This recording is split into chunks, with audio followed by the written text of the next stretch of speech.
السلام عليكم ورحمة الله وبركاته.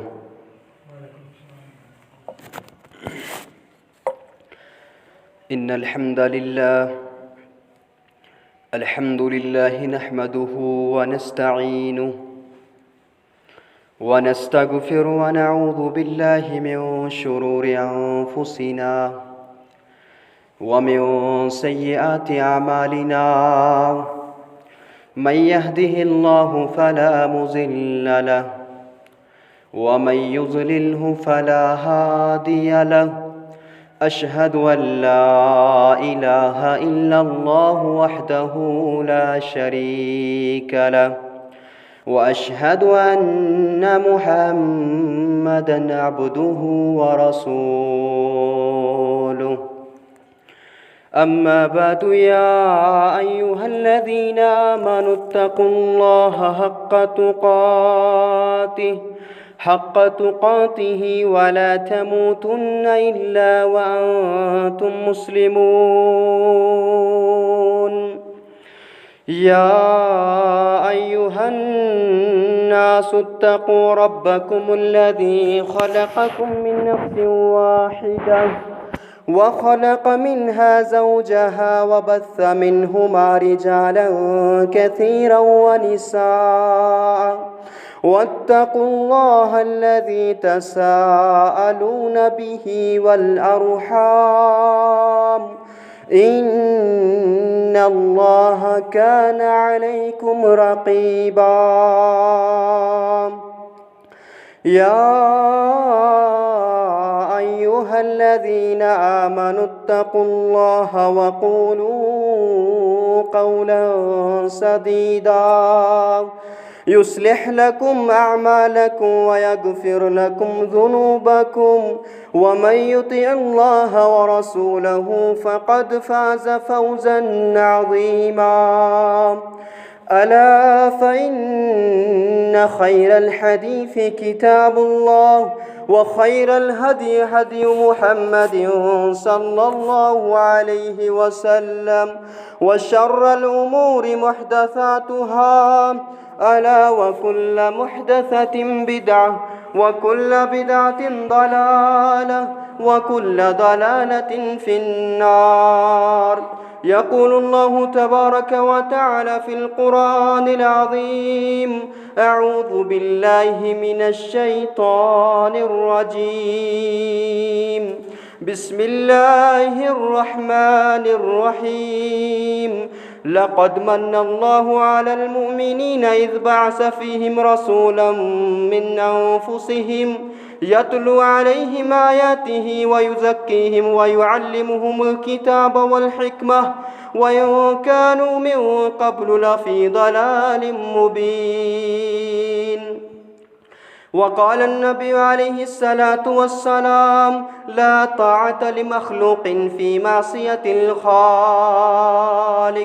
أو كما قال عليه الصلاة والسلام: رب اشرح لي صدري ويسر لي أمري واحلل عقدة من لساني يفقه قولي. رب زدني علما، سبحانك لا علم لنا إلا ما علمتنا، إنك أنت العليم الحكيم. اللهم صل على محمد وعلى آل محمد كما صليت على إبراهيم وعلى آل إبراهيم إنك حميد مجيد. اللهم بارك على محمد وعلى آل محمد كما باركت على إبراهيم وعلى آل إبراهيم إنك حميد مجيد. اللهم اجعل القرآن العظيم ربيع قلوبنا ونور أبصارنا وشفاء صدورنا وذهاب همومنا وغمومنا. اللهم تسلط علينا من لا يرحمنا.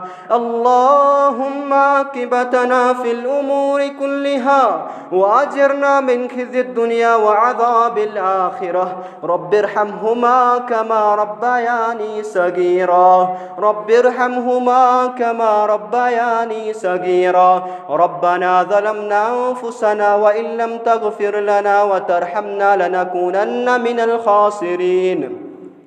ربنا آتنا في الدنيا حسنة وفي الآخرة حسنة وقنا عذاب النار ربنا اغفر لنا ولإخواننا الذين سبقونا بالإيمان ولا تجعل في قلوبنا غلا للذين آمنوا ربنا إنك رؤوف رحيم ربنا تقبل منا إنك أنت السميع العليم اللهم اجعل القرآن العظيم ربيع قلوبنا ونور أبصارنا وشفاء صدورنا وذهاب همومنا وغمومنا اللهم تسلط علينا من لا يرحمنا اللهم عاقبتنا في الأمور كلها واجرنا من خزي الدنيا وعذاب الآخرة رب ارحمهما كما ربياني صغيرا ربنا تقبل منا إنك أنت السميع العليم وتب علينا إنك أنت التواب الرحيم برحمتك يا أرحم الراحمين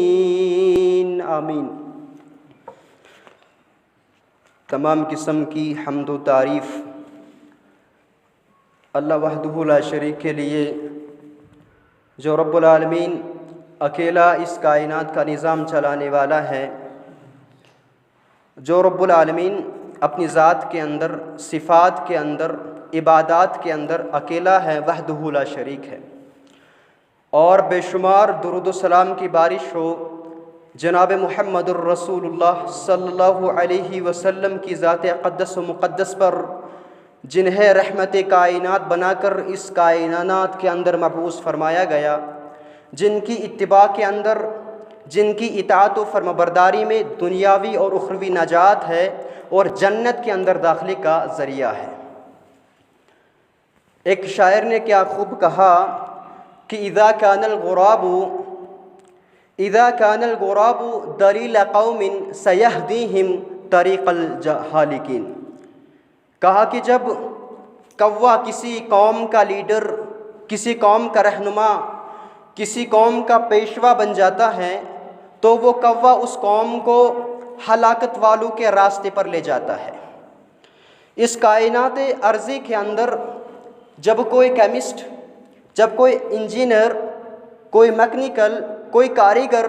جب کوئی چیز یا کوئی دوائی یا کوئی مشینری یا کوئی بھی چیز ایجاد کرتا ہے، بناتا ہے، تو وہ اس کے ساتھ چند ہدایات پر مشتمل ایک کتابچے کی صورت میں کچھ ایک لٹریچر فراہم کرتا ہے، شائع کرتا ہے، کیونکہ وہ کیمسٹ، وہ میکینیکل، وہ کاریگر اس اپنی بنائی ہوئی چیز کے متعلق جانتا ہے، اس کے متعلق مکمل وہ علم رکھتا ہے، اور پھر وہ ایک لٹریچر شائع کرتا ہے، کیونکہ وہ جانتا ہے اس چیز کے اندر کیا کیا خرابیاں پیدا ہو سکتی ہیں، اس چیز کے اندر کیا کیا بگاڑ پیدا ہو سکتا ہے، اور وہ لٹریچر کے اندر وہ ہمیں یہ بتلاتا ہے کہ اس چیز کو آپ کیسے محفوظ رکھ سکتے ہو، اس چیز کو آپ خرابیوں سے اس کی حفاظت کیسے کر سکتے ہو، اور اس کا جو استعمال کرنے کا طریقہ ہے وہ کیا ہے، وہ اس کے متعلق ہمیں کچھ چند ضروری انفارمیشن فراہم کرتا ہے۔ اسی طرح رب کائنات مالک ارض و سما ہے، تمام مخلوقات کا مالک ہے، تمام چیزوں کا خالق اور مالک ہے، اور رب العالمین کا بحثیت تمام چیزوں کا خالق اور مالک ہونے کی حیثیت سے اللہ تبارک و تعالی انسان کے متعلق بخوبی جانتا ہے کہ انسان کے اندر کیا کیا خرابیاں پیدا ہو سکتی ہے، انسان کے اندر کیا بگاڑ پیدا ہو سکتا ہے، اور اللہ تبارک و تعالیٰ یہ بھی جانتا ہے کہ انسان کی رہنمائی کیسے کی جا سکتی ہے، انسان کے اندر سے وہ خرابیاں، وہ بگاڑ، وہ فتنہ کیسے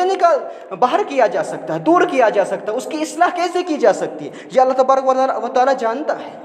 اسی لیے رب کائنات نے انسان کی رہنمائی کے لیے، انسان کی رہبری کے لیے اپنی ایک عظیم کتاب قرآن کریم کو نازل فرمایا، جس قرآن کریم کے اندر تمام مسائل کا حل موجود ہے۔ انسان کو جو بھی مسائل دنیاوی دینی پیش آئیں گے ان کے اندر رہنمائی اور تعلیمات موجود ہے، کیونکہ یہ ایک عام دستور ہے کہ جب کوئی انسان کسی کتاب کو پڑھتا ہے، اس کو سیکھتا ہے اور اس کے رموز کو سلجھانے کی کوشش کرتا ہے تو اسے ایک ٹیچر کی، ایک استاد کی ضرورت پڑتی ہے اس کو سمجھنے کے لیے۔ تدریس کے سلسلے میں ایک استاد کا علمی اور فنی قابلیت کے بارے میں ایک مسلمہ اصول ہے کہ the teacher should know 10 things before، کہ ایک استاد، ایک ٹیچر ایک چیز کو سکھانے کے لیے اس کے پاس 10 چیزوں کا علم ہونا چاہیے، اس کے پاس 10 چیزوں کا علم ہونا چاہیے ایک چیز کو سکھانے کے لیے۔ اس بنا پر رب کائنات نے جو اپنی اعلیٰ اور عرفہ کتاب کو نازل فرمایا، اس کی تبلیغ کے لیے محمد الرسول اللہ صلی اللہ علیہ وسلم کو مبعوث کیا معلم بنا کر، اور محمد الرسول اللہ صلی اللہ علیہ وسلم مکمل اور کامل ہے، ہر عیب سے پاک ہے رسول اللہ صلی اللہ علیہ وسلم۔ کائنات کے اندر سب سے بلند مقام اللہ کے بعد وہ محمد الرسول اللہ صلی اللہ علیہ وسلم کا ہے، اور دنیا کے اندر کسی انسان کا کتنا بھی بلند مقام ہو جائے لیکن وہ محمد الرسول اللہ صلی اللہ علیہ وسلم کے مقام کو نہیں پہنچ سکتا ہے۔ محمد الرسول اللہ صلی اللہ علیہ وسلم نے اس قرآن کریم کی تعلیم کس طرح سے دی، کس طرح لوگوں کے اندر قرآن کی تبلیغ کی، دین کی تبلیغ کی، خود قرآن کریم بیان فرماتا ہے۔ لَقَدْ مَنَّ اللَّهُ عَلَى الْمُؤْمِنِينَ إِذْ بَعَثَ فِيهِمْ رَسُولًا مِّنْ أَنفُسِهِمْ يَتْلُو عَلَيْهِمْ آيَاتِهِ وَيُزَكِّيهِمْ وَيُعَلِّمُهُمُ الْكِتَابَ وَالْحِكْمَةَ وَإِن كَانُوا مِن قَبْلُ لَفِي ضَلَالٍ مُّبِينٍ۔ فرمایا، رب کائنات فرماتے ہیں بتحقیق رب کائنات کا مومنوں پر یہ منت ہے، احسان ہے کہ رب کائنات نے مومنوں میں سے پیغمبر کو مبعوث فرمایا، انہی میں سے۔ اور پیغمبر کا کام کیا تھا؟ یتلو علیہم آیاتہ، وہ ان پر اللہ کی آیات کو پڑھتا، قرآن کریم کی تلاوت کرتا، ویزکیہم، اور انہیں پاک کرتا، ان کی روحانی تربیت کرتا، وَيُعَلِّمُهُمُ الْكِتَابَ وَالْحِكْمَةَ، اور انہیں کتاب کی تعلیم دیتا، قرآن کریم کی تعلیم دیتا، اور حکمت اور دانائی کی باتیں سکھاتا۔ وَإِن كَانُوا مِن قَبْلُ لَفِي ضَلَالٍ مُّبِينٍ، اور اس پیغمبر صلی اللہ علیہ وسلم کو مبعوث کرنے سے پہلے لوگ گمراہی کے اندر تھے، کھلم کھلا گمراہی کے اندر مبتلا تھے۔ اس آیت کریمہ کے اندر رب کائنات نے محمد الرسول اللہ صلی اللہ علیہ وسلم کے 4 فریضوں کو بیان فرمایا ہے، 4 فرائض کو بیان فرمایا ہے۔ سب سے پہلا فریضہ وہ ہے یتلو علیہم آیاتہ، کہ وہ لوگوں کو اللہ کی آیات سنائے، لوگوں کو اللہ تبارک و تعالیٰ کا قرآن سنائے۔ اور دوسری جو فریضہ ہے وہ کیا ہے؟ وہ فرمایا وَيُزَكِّيهِمْ، وہ انہیں پاک کرے، انہیں روحانی تربیت کرے، انہیں شرک و بدعات، خرافات سے، بے حیائیوں سے، برائیوں سے پاک و صاف کرے۔ وَيُعَلِّمُهُمُ الْكِتَابَ، اور انہیں کتاب کی تعلیم دے، کتاب سکھائے، وَالْحِكْمَةَ، اور انہیں حکمت کی تعلیم دے۔ ان 4 چیزوں کا جو فریضہ ہے رسول اللہ صلی اللہ علیہ وسلم پر عائد ہوا تھا اللہ کی طرف سے، کیونکہ محض قرآن کریم کو سکھانا، قرآن کریم کو سنانا، یہ کام رب کائنات فرشتوں سے بھی لے سکتا تھا۔ اللہ تبارک و تعالیٰ فرشتوں کے ذریعے سے اچھے کاغذات پر قرآن کریم کو چھاپ کر ایک نسخہ ہر انسان کے پاس پہنچا دیتا فرشتوں کے ذریعے سے۔ لیکن جب آپ غور کرتے ہیں تو معلوم ہوتا ہے رسول اللہ صلی اللہ علیہ وسلم پر کچھ اور بھی فریضے تھے، کچھ اور بھی فرائض تھے جو فرشتوں کی بس کی بات نہیں تھی، جو فرشتے ان فریضوں کو انجام نہیں دے سکتے تھے، کیونکہ انسان کی صحیح تربیت، صحیح رہنمائی وہی کر سکتا ہے جو انسان کی ضروریات کو جاننے والا ہو، جو انسان کے دکھ سکھ کو، خوشی کو، انسانی مسائل کو جاننے والا ہو، وہی انسان کی صحیح تربیت کر سکتا ہے۔ جو ضروریات ایک انسان کو پیش آتی ہیں، وہ ضروریات جب اس انسان کو پیش آئیں گے تو وہ اس کی صحیح تربیت کر سکتا ہے۔ فرشتہ، اس سے انسان سے کوئی تعلق نہیں ہے، فرشتہ نہ کھاتا ہے، نہ پیتا ہے، نہ سوتا ہے، نہ اسے انسانی ضروریات پیش آتی ہے، لہذا فرشتوں کا انسان سے کوئی لین دین نہیں، کوئی تعلق، کوئی دلچسپی نہیں ہے، فرشتہ انسان کی صحیح تربیت نہیں کر سکتا تھا۔ اس لیے انسانوں کی تربیت کے لیے رب کائنات نے انسانوں میں انسانوں کے سردار آدم علیہ الصلاۃ والسلام کی اولاد کے سردار محمد الرسول اللہ صلی اللہ علیہ وسلم کو منتخب فرمایا، آپ کو مبعوث فرمایا انسان کی تربیت اور رہنمائی کے لیے۔ جناب محمد الرسول صلی اللہ علیہ وسلم نے دعوت و تبلیغ دی دین اسلام کی، اللہ کا پیغام لوگوں تک پہنچائے، لوگوں کو شرک و بدعات سے اندر نکالا، اور محمد الرسول اللہ صلی اللہ علیہ وسلم نے جو تعلیم دی، جو دعوت دی، اس دعوت کی انجام دہی میں محمد الرسول اللہ صلی اللہ علیہ وسلم کو بے شمار تکالیفات، بے شمار مصائب کا سامنا کرنا پڑا ہے، لیکن آپ صلی اللہ علیہ وسلم نے اس دعوت کے اندر کوئی بھی کسر نہیں چھوڑی۔ قرآن کریم دین الہی کی آخری اور مکمل کتاب ہے، جس قرآن کریم کو امام الانبیاء خاتم النبیین والمرسلین محمد الرسول صلی اللہ علیہ وسلم پر نازل فرمایا گیا، اور محمد الرسول صلی اللہ علیہ وسلم کو اس کتاب کا، قرآن کریم کا معلم بنا کر اور مبلغ بنا کر مبعوث فرمایا گیا، رب کائنات نے مبعوث فرمایا۔ اور اس قرآن کے متعلق جناب محمد الرسول پر دو ذمہ داریاں تھیں۔ سب سے پہلی ذمہ داری یہ تھی کہ آپ صلی اللہ علیہ وسلم پر اللہ تعالیٰ جو قرآن نازل کرتا ہے، اس قرآن کو ہو بہو لوگوں تک پہنچانا تھا، جیسے نازل ہوتا ہے ویسے لوگوں تک پہنچانا تھا۔ جیسے کہ اللہ تبارک و تعالیٰ قرآن کریم کے اندر بیان فرماتے ہیں، وَأُمِرْتُ أَنْ أَكُونَ مِنَ الْمُسْلِمِينَ وَأَنْ أَتْلُوَ الْقُرْآنَ، فرمایا محمد الرسول کے زبان مبارک سے اعلان کروایا کہ مجھے یہ حکم دیا گیا ہے اللہ کی طرف سے کہ میں مسلمانوں میں سے رہوں اور میں قرآن کی تلاوت کروں، میں قرآن کو سناؤں۔ یہ پہلی ذمہ داری محمد الرسول پر تھی، کیا؟ قرآن کو سنانا۔ اور دوسری ذمہ داری جو رسول پر عائد ہوتی ہے قرآن کے متعلق، وہ یہ تھی، وہ آپ سے قرآن کی تشریح بیان کرے، قرآن کی تعبیر، قرآن کی تفسیر بیان کرے، جیسے کہ رب کائنات قرآن کریم کے اندر فرماتے ہیں وَأَنزَلْنَا إِلَيْكَ الذِّكْرَ لِتُبَيِّنَ لِلنَّاسِ مَا نُزِّلَ إِلَيْهِمْ وَلَعَلَّهُمْ يَتَفَكَّرُونَ، فرمایا ہم نے رسول اللہ صلی اللہ علیہ وسلم کی طرف اپنا ذکر یعنی قرآن کو نازل فرمایا، وجہ مقصد لِتُبَيِّنَ لِلنَّاسِ، تاکہ آپ لوگوں کے لیے اس قرآن کو واضح کر دے، اس کی تفسیر، اس کی تعبیر، اس کی تشریح بیان کرے، ما نُزِّلَ إِلَيْهِمْ، کہ رب کائنات نے ان انسانوں کی طرف کیا کچھ نازل کیا ہے، وَلَعَلَّهُمْ يَتَفَكَّرُونَ، تاکہ وہ لوگ اس پر غور و تدبر کرے، تفکر کرے کہ اللہ تبارک و تعالی ہمیں کیا کہنا چاہتا ہے،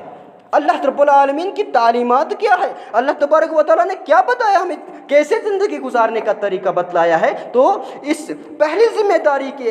حساب سے آپ صلی اللہ علیہ وسلم صرف یہ کام تھا کہ قرآن پہنچانا تھا لوگوں تک، صرف تلاوت کرنی تھی، اور دوسری جو ذمہ داری تھی وہ یہ تھی قرآن کی تفسیر بیان کرنی تھی، قرآن کی تشریح بیان کرنی تھی، قرآن کی تعبیر بیان کرنی تھی، وضاحت بیان کرنی تھی۔ تو اس کے لیے ضروری تھا کہ رسول اللہ صلی اللہ علیہ وسلم اللہ کے طرف سے جو الفاظ نازل ہوئے ان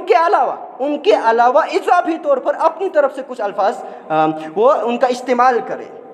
یہ ضروری تھا۔ اور انہیں تفسیر کے قرآن کریم کی تفسیر کے متعلق، تشریح کے متعلق جو آپ نے الفاظ استعمال کیے، انہی الفاظ کا نام حدیث ہے، انہی الفاظ کا نام حدیث ہے۔ رسول اللہ صلی اللہ علیہ وسلم نے قرآن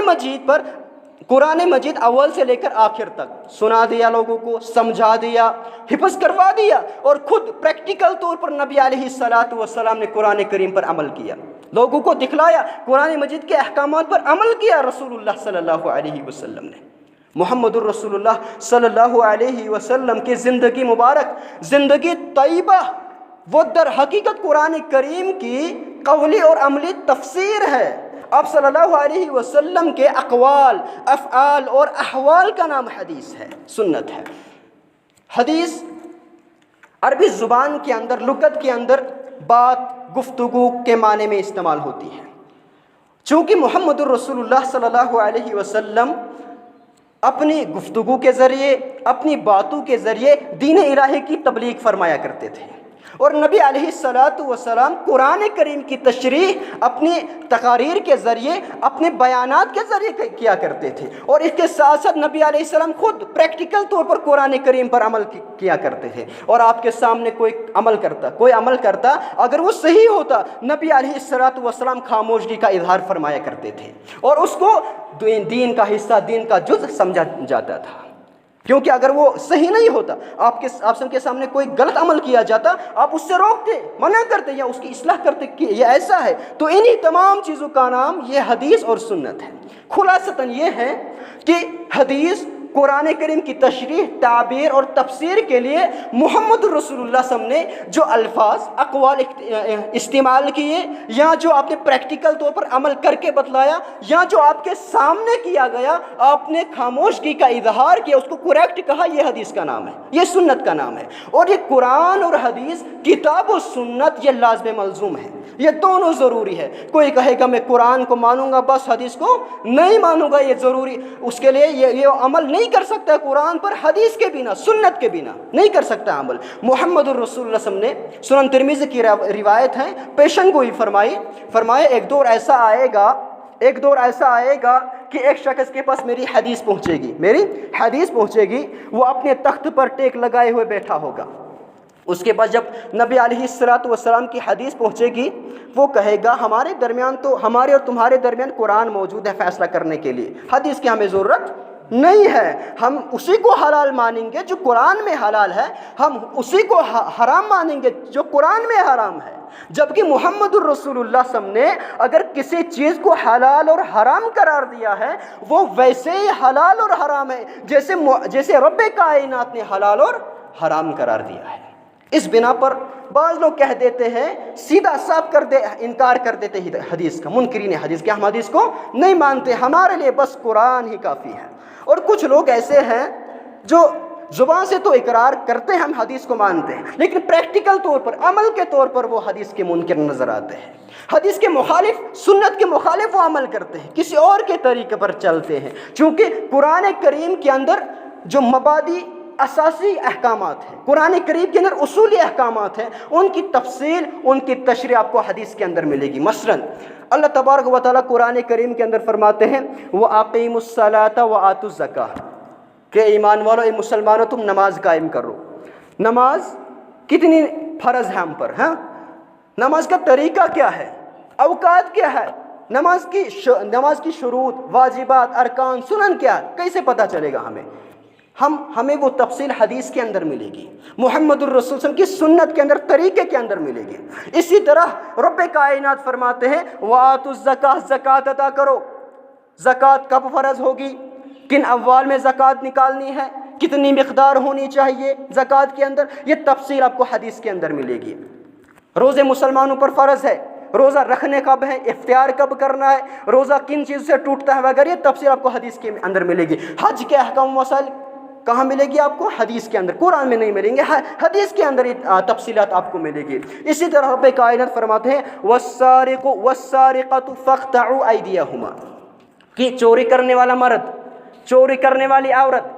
جب چوری کریں گے تو اسلام نے، قرآن نے یہ حکم دیا ہے کہ ان دونوں کے ہاتھوں کو کاٹ دو۔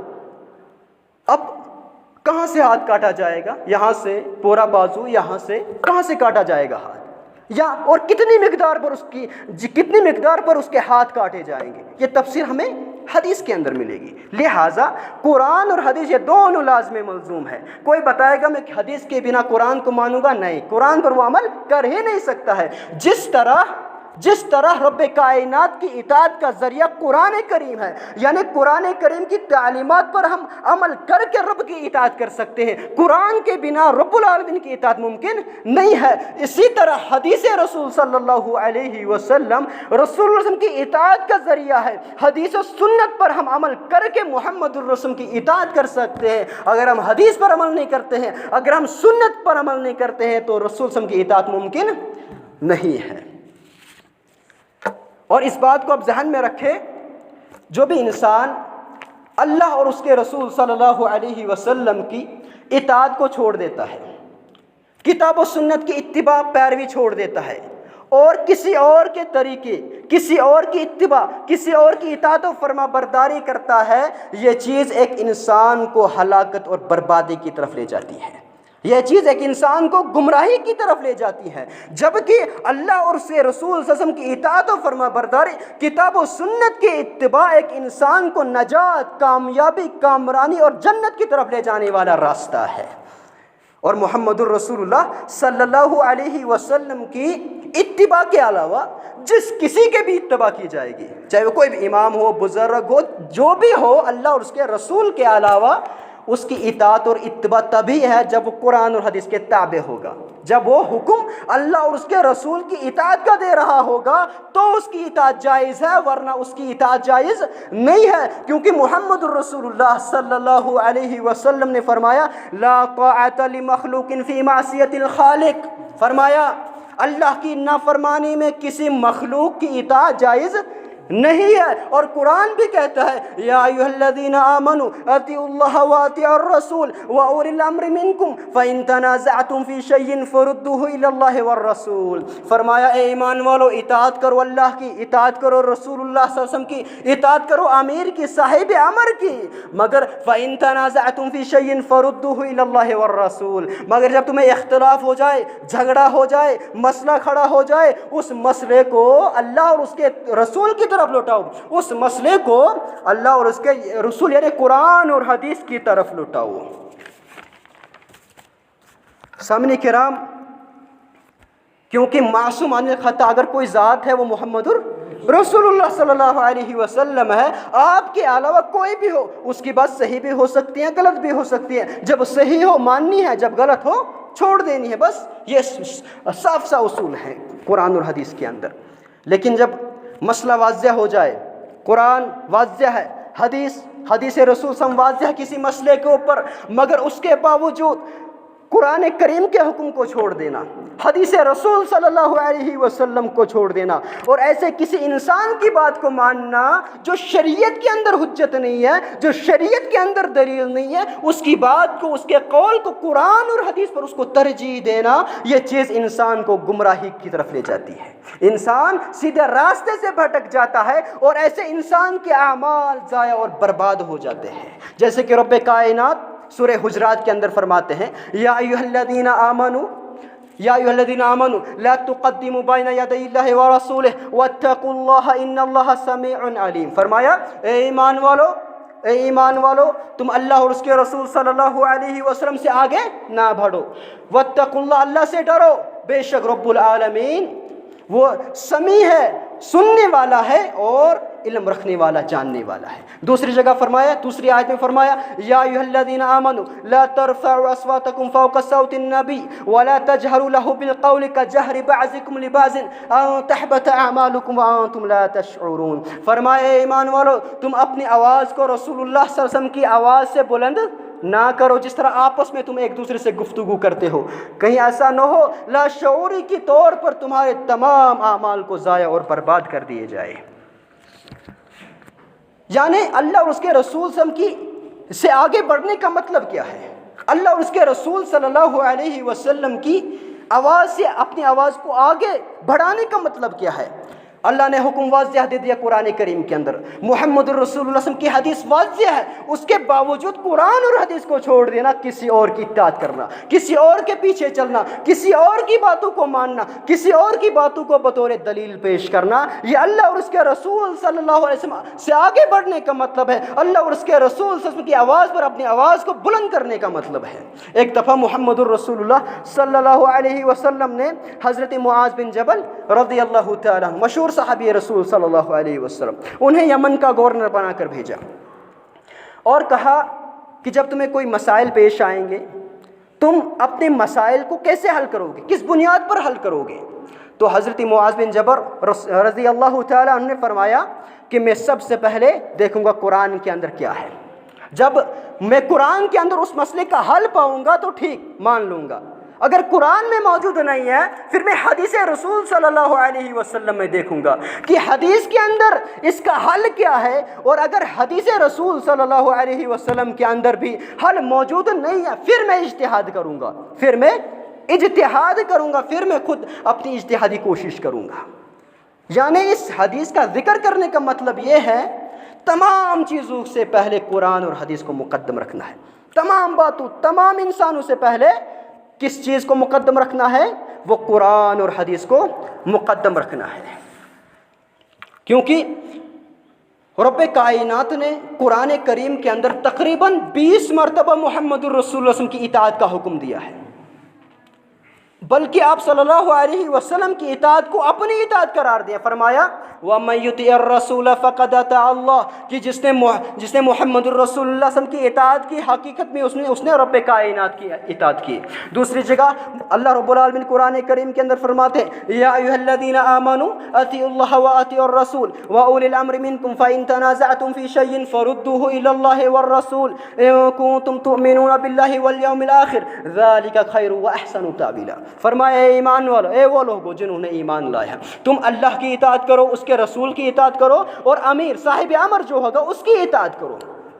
فَإِن تَنَازَعْتُمْ فِي شَيْءٍ فَرُدُّوهُ إِلَى اللَّهِ وَالرَّسُولِ جب تمہیں آپس میں اختلاف ہو جائے، مسئلہ کھڑا ہو جائے، جھگڑا ہو جائے، تو اس مسئلے کو کتاب و سنت اللہ اور اس کے رسول کی طرف لوٹا دینا. اگر تم اللہ پر، یوم آخرت پر ایمان رکھتے ہو، وہی تمہارے لیے بہتر ہے، وہی سے تمہارے لیے حق فیصلہ آ سکتا ہے. اس آیت کریمہ کے اندر اللہ تبارک و تعالیٰ، اس کے رسول صلی اللہ علیہ وسلم اور صاحب امر تینوں کی ہی اطاعت کا حکم موجود ہے. لیکن اللہ رب العالمین اور اس کے رسول صلی اللہ علیہ وسلم کی اطاعت کے ساتھ اطیعوا کا لفظ استعمال ہوا الگ الگ، اطیعوا اللہ و اطیعوا الرسول. لیکن امیر کے ساتھ، صاحب امر کے ساتھ اطیعوا کا لفظ استعمال نہیں ہوا ہے، اگر چاہے وہ مخفی طور پر، عطف کے طور پر استعمال ہوا ہے. اس کا مطلب یہ ہے کہ جس طرح اللہ کی اطاعت مسلمانوں پر فرض ہے، اسی طرح محمد الرسول صلی اللہ علیہ وسلم کی اطاعت فرض ہے. لیکن جس طرح اللہ اور اس کے رسول کی اطاعت مسلمانوں پر فرض ہے، اس طرح امیر کی اطاعت مسلمانوں پر فرض نہیں ہے. کیونکہ صاحب امر وہ شعوری طور پر، غیر شعوری طور پر خطا کر سکتا ہے، غلطی کر سکتا ہے، اور اس کی باتوں کو چیلنج کیا جا سکتا ہے. مگر اللہ اور اس کے رسول صلی اللہ علیہ وسلم کی باتوں کو کوئی چیلنج نہیں کر سکتا ہے، وہ حق ہے. لہٰذا صاحب امر کی، امیر کی، اللہ اور اس کے رسول کے علاوہ جس کی بھی اطاعت کی جائے گی، وہ قرآن اور حدیث کے تابع، جب وہ خود بھی اللہ اور اس کے رسول کی اطاعت کرتا ہوگا اور اللہ اور اس کے رسول کی اطاعت کا حکم دے رہا ہوگا تو اطاعت کرنی ہے، ورنہ اس کی اطاعت نہیں کرنی ہے. امام ابن کثیر رحمۃ اللہ علیہ نے اس آیت کی تفسیر میں، تفسیر ابن کثیر کے اندر صحیح بخاری اور مسلم کے حوالے سے ایک واقعہ بیان فرمایا ہے. بہت سارے، دو واقعے تقریباً بیان کیے. میں ایک واقعہ بیان کروں گا کہ ایک دفعہ محمد الرسول اللہ صلی اللہ علیہ وسلم نے ایک لشکر روانہ کیا اور اس لشکر کا امیر ایک شخص کو بنا دیا اور لوگوں کو حکم دیا کہ تم اس کی اطاعت کرنا. تو جب وہ وہاں سے نکل گئے تو ان لوگوں نے اپنے امیر کو کسی بات پر ناراض کر دیا. وہ غصے میں آ گئے اور اس نے لوگوں سے کہا بتاؤ کیا میں تمہارا امیر نہیں ہوں؟ کیا رسول صلی اللہ علیہ وسلم نے مجھے تمہارا امیر نہیں بنایا؟ لوگوں نے کہا ہاں بنایا، کیوں نہیں، آپ ہمارے امیر ہیں. کہا کیا تم پر ضروری نہیں ہے میری اطاعت کرنا؟ کہا ضروری ہے ہم پر اطاعت کرنا. تو اس نے حکم دیا، وہ غصے میں تھے، اس نے حکم دیا تم لکڑیاں جمع کرو. جب لکڑیاں جمع کر دی گئی، حکم دیا کہ ان کو جلا دو. جب جلا دیا گیا، کہا یہ میرا یعنی امیر کا حکم ہے، تم اس میں کود پڑو. ایک شخص کھڑا ہو گیا اور اس نے کہا ہم نے تو محمد الرسول صلی اللہ علیہ وسلم پر اس لیے ایمان لایا ہے تاکہ ہم آگ سے محفوظ ہو جائے. تو جب آگ میں پھر بھی جانا پھر کیا فائدہ ہے؟ پہلے ہم رسول اللہ صلی اللہ علیہ وسلم سے پوچھیں گے، اس کے بعد یہ فیصلہ کریں گے. اگر اللہ کے رسول حکم دیں گے کہ کود پڑو تو ہم کود پڑیں گے. جب نبی علیہ الصلوۃ والسلام کے دربار میں حاضر ہوئے اور وہ مسئلہ پیش کیا، وہ قصہ بیان کیا، رسول اللہ صلی اللہ علیہ وسلم نے فرمایا اگر تم اس امیر کی اطاعت پر اس آگ میں کود پڑتے تو ہمیشہ کے لیے آگ میں جلتے رہتے. کیونکہ امیر کی اطاعت اس وقت ہے جب وہ معروف کا حکم دیتا ہو، جب وہ نیکیوں کا حکم دیتا ہو، جب وہ اللہ اور اس کے رسول کی اطاعت کے تابع ہو، اللہ اور اس کے رسول کا اطاعت کا حکم دیتا ہو. جب وہ نافرمانی کا حکم دیتا ہو، اطاعت کیسے فرض ہے تم پر اطاعت فرض نہیں ہے. اللہ تبارک و تعالیٰ کی اطاعت سے مراد ہے اللہ تبارک و تعالیٰ کی کتاب یعنی قرآن کی اتباع کرنا، اور محمد الرسول صلی اللہ علیہ وسلم کی اطاعت سے مراد ہے آپ صلی اللہ علیہ وسلم کی حدیث پر عمل کرنا، آپ کی سنت پر عمل کرنا. اور صاحب امر کی اطاعت اس وقت ہے جب وہ اللہ اور اس کے رسول کے تابع ہوگا، جب وہ اللہ اور اس کے رسول صلی اللہ علیہ وسلم کے احکامات کی اطاعت کا حکم دے رہا ہو. اگر وہ اللہ اور اس کے رسول کے خلاف حکم دے رہا ہو، اس کی اطاعت جائز نہیں ہے بلکہ حرام ہے. سامعین کرام، حضرت ابو بکر صدیق رضی اللہ تعالی عنہ اور حضرت عمر فاروق رضی اللہ تعالی عنہ جب وہ اجتہادی فتویٰ دیا کرتے تھے لوگوں سے کہتے تھے کہ اگر یہ ہمارا فتویٰ صحیح ہوگا تو اس کو ماننا، یہ اللہ کی طرف سے ہے، اگر یہ غلط ہوگا تو یہ ہماری طرف سے۔ یعنی مطلب کیا؟ مطلب یہ ہے ابوبکر صدیق رضی اللہ تعالیٰ عنہ قرآن اور حدیث کے مقابلے میں دلیل نہیں ہے، تم ماننا کس کی بات؟ اللہ اور اس کے رسول صلی اللہ علیہ وسلم کی بات ماننا۔ اگر ہمارا فتویٰ صحیح ہوگا، ہمارا قول صحیح ہوگا، ماننا، اگر قرآن اور حدیث کے مطابق ہوگا، اگر نہیں ہوگا تو وہ ہماری طرف سے ہے، وہ ہماری طرف سے ہے۔ سامعین کرام، بزرگان دین، صحابہ کرام رضوان اللہ علیہم اجمعین نے سب نے یہی تعلیم دی، کتاب و سنت کی اتباع کی تعلیم دی، قرآن اور حدیث کی اتباع کی تعلیم دی، کیونکہ شریعت کتاب و سنت قرآن اور حدیث کا نام ہے، اور کائنات کے اندر ایسی کوئی ہستی موجود نہیں ہے جس کی ہر بات کو قبول کیا جائے گا۔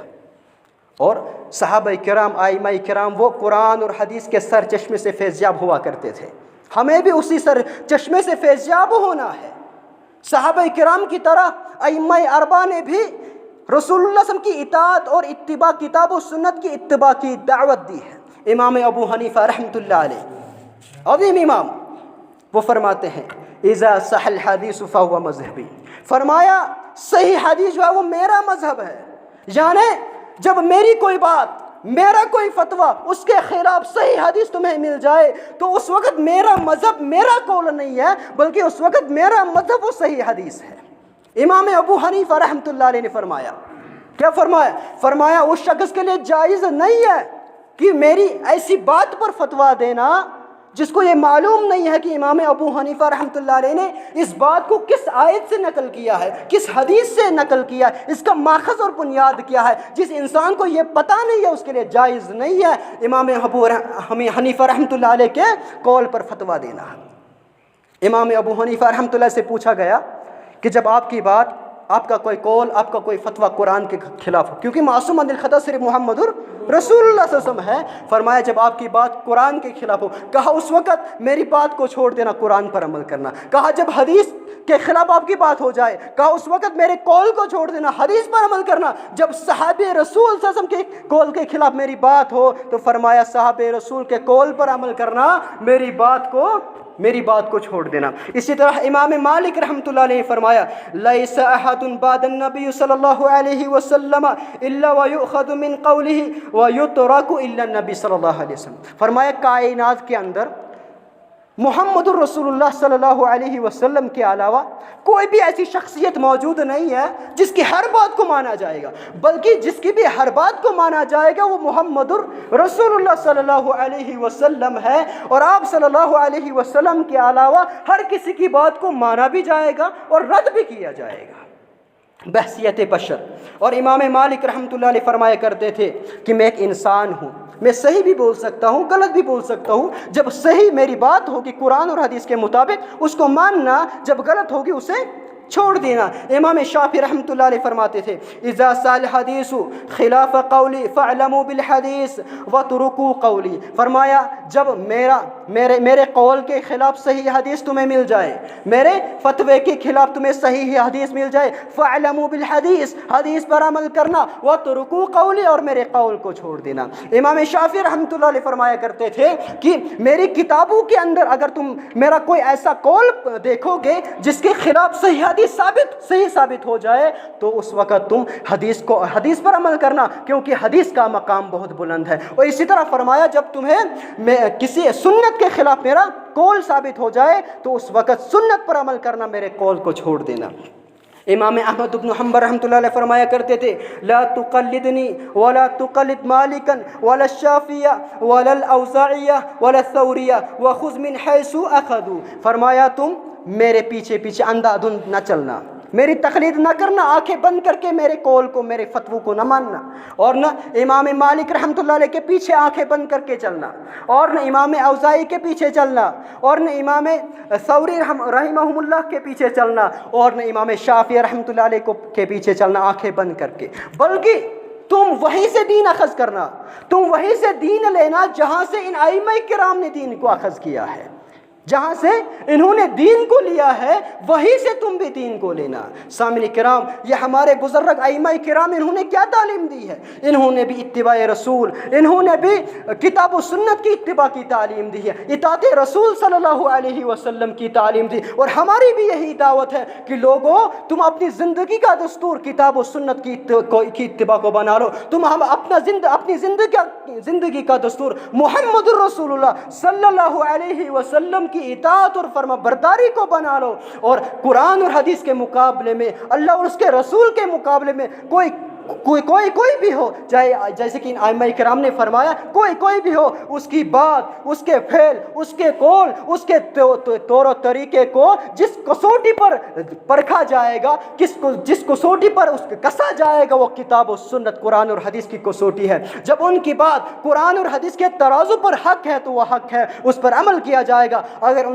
ان کی بات کتاب و سنت کے خلاف ہے، بحثیت بشر، بحثیت معصوم نہ ہونے کی وجہ سے، تو پھر ان کی بات کو چھوڑ دیا جائے گا۔ یہی تعلیم اللہ اور اس کے رسول نے ہمیں دی، یہی تعلیم صحابہ کرام نے ہمیں دی، یہی تعلیم ہمارے بزرگان دین ائمہ کرام اور محدثین کرام نے ہمیں دی ہے۔ لہٰذا ہمیں بھی ان کے نقش قدم پر چلنا چاہیے اور اللہ اور اس کے رسول کی اطاعت و اتباع کے اندر اپنی زندگی بسر کرنی چاہیے۔ اللہ تعالیٰ سے دعا کرتے ہیں اللہ تعالیٰ کہنے سننے کے ساتھ ساتھ عمل کرنے کی توفیق عطا فرما۔ یا اللہ ہمیں کتاب و سنت کی اتباع کرنے کی توفیق عطا فرما۔